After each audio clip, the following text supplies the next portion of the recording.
My next guest says from the beginning of the Benghazi scandal, there's been a concerted effort by the Obama administration to conceal the nature of the attack and the administration's response. Joining us is Congressman Ron DeSantis, a member of the Judiciary Committee, Oversight and Government Reform, and the Foreign Affairs Committee.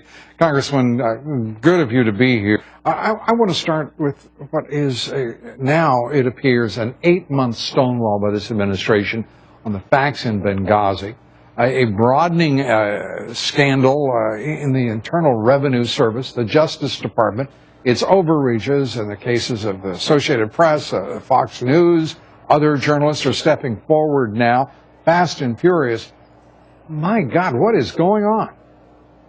Well, I think we really just suffer from a complete lack of accountability in this town. It's amazing. You had previous guests on talking about how politicians will hold people in private industry to exacting standards, and CEOs are just presumed to know what's going on. Yet when we talk about the executive branch, it's nobody sees anything, nobody knows anything, mistakes were made, there were systemic failures, and these are the excuses that typically get bandied about in this town. And I just don't think that's acceptable for the American people. I mean, I'm a former Navy guy. You know, Navy commanders, when they have their ships, they're responsible for what happens. Even if it's a low-level sailor who makes a mistake, I think we need to apply those same standards to people here in civilian government. Yeah, it's pretty clear that Steve Miller, the outgoing acting commissioner of the IRS, did not serve in the Navy. It's pretty clear that Schulman did not either. They avoided responsibility as if it were the plague, and indeed it may be for this administration. Do you believe tomorrow, when Lois Lerner is there, there are reports, as we've shared with the audience tonight, that she will take the Fifth Amendment? Do you believe that she can be persuaded to be forthcoming? Are such talks underway tonight? I'm not sure if talks are. I'm not optimistic that she can be persuaded, just judging by her history of making false statements to Congress. And then she was involved when they actually announced this to try to get ahead of the IG. They do it by planting a question in the audience to make it look like it's a spontaneous response. So this is just not the type of conduct that I think people expect of folks, especially folks who are not elected by anybody, but yet, as we've seen, who yield significant power to target Americans based on their political beliefs. One of the most breathtaking bombshells from this administration was today, Jay Carney, who had said that only the president's counselor had been aware of the IG report.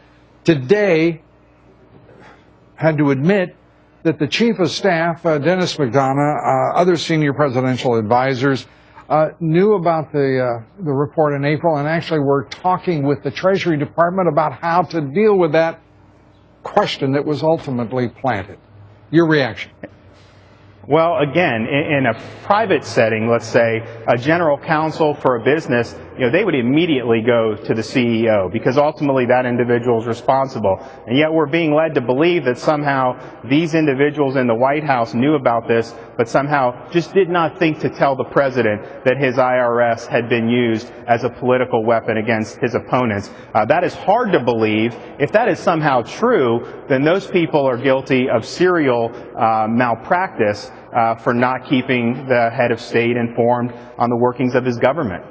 It's stunning to even consider the possibility that anyone would consider it wise or responsible to not inform the President of the United States about what is obviously unethical, most likely illegal conduct on the part of an agency over which he has, of course, responsibility. I keep hearing all of these people talk about it's an independent agency. It reports into the Treasury Department. It reports to the President of the United States. And the President of the United States can remove the head of the IRS at will. They are not independent of the executive branch. They are accountable to the executive branch, and we rely on the president to hold these types of officials accountable because the president's the only one in the executive branch who is elected to anything. And so if you're walling him off for this, or if he's just wanting to be blissfully ignorant, then he's not really fulfilling the duty that he's charged with. You've just destroyed one of the Democratic talking points that they have been peddling for several days now. That is that the president could not fire the head of the IRS. We Yeah, truth is just such a liberating thing. We thank you for bringing it with you. Congressman Ron DeSantis. Thank you. Coming up here tomorrow.